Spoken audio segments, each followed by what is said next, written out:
This here is the Aston Martin DBX and it's just been launched in India. It's Aston Martin's first ever SUV. It costs rupees 3.75 crores for the base variant.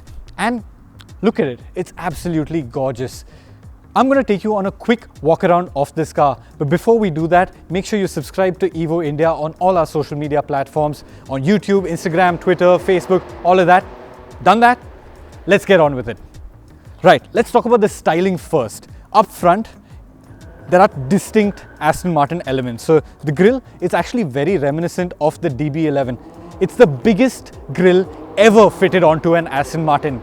And to match that big grille, you've got the biggest badge ever fitted onto the Aston Martin. It's really quite something.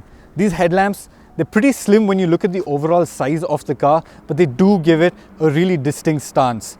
Below that, you've got these DRL elements. These DRLs are actually functional aero bits as well because they've got a vent in here. And this vent, it basically sucks in air and cools the brakes and it exits over here. Yeah, so all of this stuff isn't just styling, there's a lot of functional bits going on. The entire sculpture is very sculpted, the whole body is very sculpted, and this paint job is absolutely spectacular. It's called bronze, satin solar bronze, if I'm not wrong, and it shifts in the light. You can see purples, blues, yellows. It's really something. Another cool feature, door handles that sit flush with the door. And when you open the doors actually open slightly upwards. I don't know if you can see that in the video, but the doors, they don't open horizontally, but they open slightly upwards. And that's so that you don't curb the door when you're opening it. Come around to the back and you've got this swooping roofline. Aston Martin makes sporty cars and that continues on the DBX. You've got this spoiler up here and a ducktail here. And again, these are functional aero bits. They're not just for style. This bit here, it actually pushes all the air down onto this windscreen, and you'll notice there's no rear wiper, and that's because this air can actually wipe off any droplets of water that have collected on the glass. Below that is the ducktail spoiler, and all that air that's been pushed down, it gets activated on this ducktail spoiler and pushes the car to the ground, so you get a lot of downforce from the back. Here you've got the Aston Martin badging, twin tailpipes, a lot of lovely detailing around the tailpipes. There's no fake diffusers or any of that. It's a really classy, really well-designed but classy, gentlemanly automobile at the end of the day. Another really nice feature on this car are the wheels. Just get a close look at the wheels. They're so detailed. They're really nice. These are called diamond ribbon wheels and it's really something. Now, the Aston Martin DBX is a big car. In the pictures, it actually is very deceiving. When I saw the pictures, I thought it was the size of a Porsche Macan. But you actually look at it in the flesh, it's huge. It's over 5 meters long. That's longer than a Porsche Cayenne. And it really has a lot of presence on the road. But Aston Martin owners, well, they're going to be spending a lot of their time inside the car. So why don't you get into the passenger seat? I'm going to get in the driver's seat and show you what it's like in there.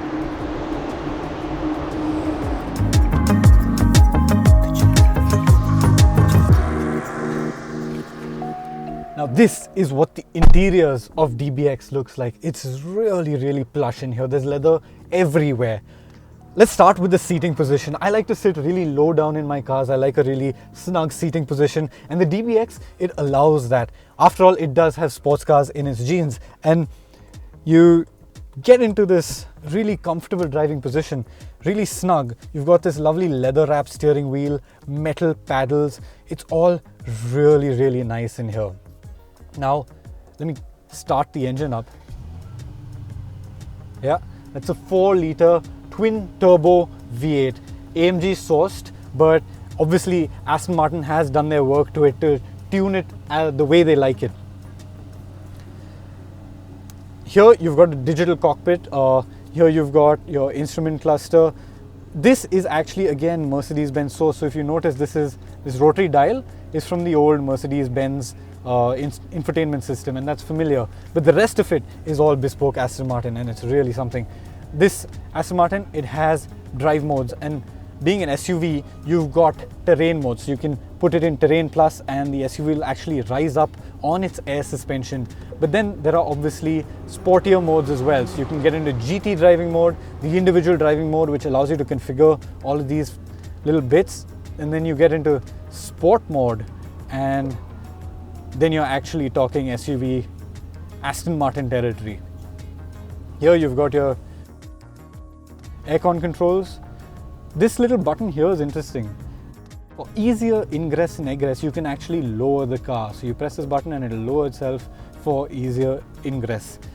This is hill descent control, again another off-road feature that is unique to the DBX, and well, the rest of it is just absolutely fabulous. These seats, they're so comfortable, so plush, you know, they hold you really well, they're really well supportive.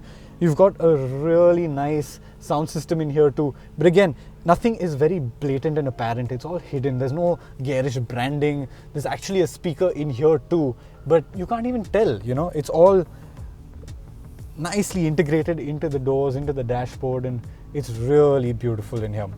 Let me show you the back seat as well.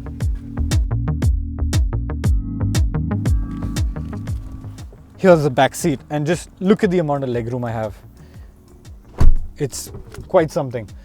I'm 5'10", this seat is set to my driving position, and you've got a lot of room in here. Even headroom, you know, it's not too bad. You've got this panoramic sunroof that stretches all the way back here, but wow. After all, a lot of owners are going to be spending the time here, and this is comfortable. The bench also, it's pretty low down. It's not very tall like on some other SUVs, you know, where you're sitting and looking over the driver. That doesn't happen here. You're sitting right behind the driver, snug inside the cockpit. You've got a fairly large window, good amount of view on the outside, and everything just feels so nice. So you see these little bits, the way they click, the way they feel, it all feels really premium. 2 USB slots here, don't miss that. And of course, you've got an armrest. Now, the DBX, it was built on a bespoke platform, right? Aston Martin created this entire platform just for this car, and it's a really important car to Aston Martin. Think of what Porsche did with Cayenne, right? Before the Cayenne, they were in a bit of a fix, but the Cayenne sold like crazy, and that allows them to build the cars they build today, the GT3 RS, the GT2 RS, the 911, stuff like the 911R, the GT3 Touring. Cars like that are possible because the Cayenne sells in big numbers. And Aston Martin is hoping that the DBX does that for it as well. It really is a monster of a car. You look at the drivetrain, of course, all-wheel drive layout, 50-50 torque split, but if you want it to be a sports car, you can send 100% of torque to the rear. And at the rear, they've got an E-diff, so you can actually vary the torque, not just front and rear, but even left to right on the rear axle. And that makes it a really potent car on the road. We've not driven the car yet, so I'm not going to say anything about what it's like to drive, but I'm assuming with all of that tech under the hood, with that AMG V8, it would be quite something. Right, that's it for our walk-around review of the Aston Martin DBX. I'm going to spend some more time in here. I'm really comfortable. Maybe strap myself in, get somebody to drive me around, and, you know, just live the good life. If you're getting a DBX, you're going to be living the good life.